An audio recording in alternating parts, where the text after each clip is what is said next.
ইন্টারভিউর পর থেকে আজকেই প্রথম তুমি আমার অফিসে আসছো। জি ভাইয়া। 6 থেকে 8 মাস সময় লাগবে ড্রাইভিং লাইসেন্স পেয়ে গাড়ি পেতে। ভাইয়া কি অবস্থা, কেমন আছো? আলহামদুলিল্লাহ ভালো, আপনি কেমন আছেন? আলহামদুলিল্লাহ। তুমি দুবাই ট্যাক্সিতে যাচ্ছ, রাইট? জি ভাইয়া। তোমার ফ্লাইট কত তারিখে? 12 তারিখ বিকাল 4:55। 12 তারিখ বিকেল 4:55-তে। জি ভাইয়া। এই হচ্ছে তোমার টিকেট, জি ভাইয়া। এই হচ্ছে তোমার পাসপোর্ট এবং এই হচ্ছে তোমার ভিসা কপি, রাইট? ঠিক আছে ভাইয়া।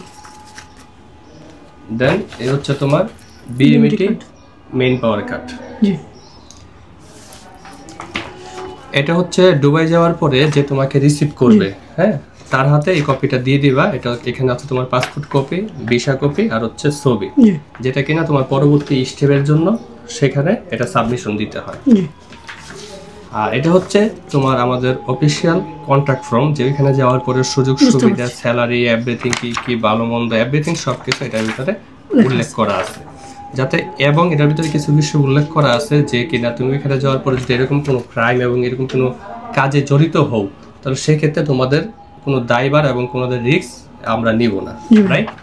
এই হচ্ছে বিষয়। এখন একটু বলো ভাইয়া, যে একমাত্র তুমি একজন পার্সন যে ইন্টারভিউর পর থেকে আজকেই প্রথম তুমি আমার অফিসে আসছো। জি ভাইয়া।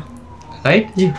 যেমন একজন পার্সন যে ইন্টারভিউ দিচ্ছে আমাদের টেকনিক্যাল ট্রেনিং সেন্টারে, বাট আজকে ভিসা, টিকিট এবং পাসপোর্ট নেওয়ার জন্য, ফ্লাইটের জন্য আজকেই প্রথম আমার অফিসে আসছে।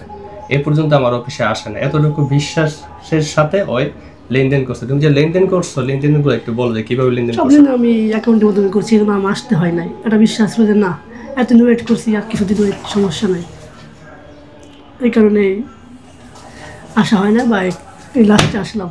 আচ্ছা আচ্ছা, যাক আলহামদুলিল্লাহ।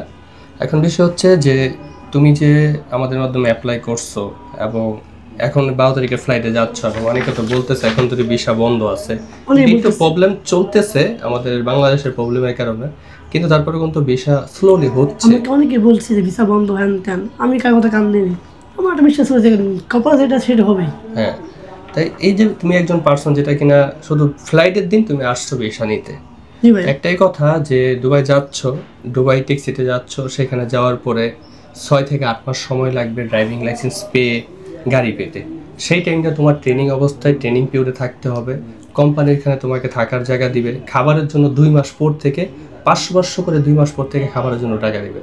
2 থেকে 3 মাসের খাবারের টাকা তোমার সাথে করে নিয়ে যেতে হবে, কারণ ওইটা বেকআপ হিসাবে। এবং কোম্পানি তোমাকে যাবে, ইংলিশ টেস্ট হবে, এরপরে হচ্ছে তোমার মেডিকেল হবে, মেডিকেলের পর ফিঙ্গারপ্রিন্ট হবে, ফিঙ্গারপ্রিন্টের পরে তোমার আইডি কার্ড আসবে। আইডি কার্ড আসার পরে সেই আইডি কার্ডে ব্যাংক কার্ড, আইডি কার্ডের উপরে ব্যাংক কার্ড হবে, তারপরে তোমার ব্যাংক কার্ডে তোমার কোম্পানি তোমাকে খাবারের জন্য টাকা দিবে। সেই টাকাটা অবশ্যই তোমার সাথে করে নিয়ে যাবে।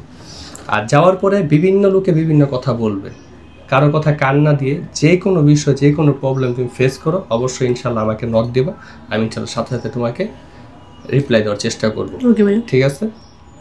আর তুমি একটু দর্শকদের উদ্দেশ্যে বলো যে আমাদের আসলে সার্ভিস এবং আমাদের প্রসেসিংগুলো সম্পর্কে একটু তুমি বলো, যাতে দর্শকরাও বুঝতে পারে যে আসলে কোনটা সঠিক কোনটা ভুল। না, ভাইদের সাথে সম্পর্ক অনেক দিনের, কোনো সময় আমি ভুল কিছু পাই নাই। যা বলছি সত্যই বলছি, সব মিলে আলহামদুলিল্লাহ। ভাইদের সাথে আমি কাজ করে খুব খুশি, তাদের কথাবার্তা সব ঠিক আছে, বেশ এটুকু বলার। যাক আলহামদুলিল্লাহ।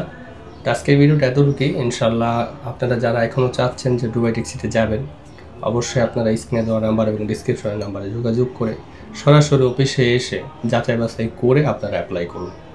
তো ভালো থাকবেন। আসসালামু আলাইকুম ওয়া রাহমাতুল্লাহি ওয়া বারাকাতুহু।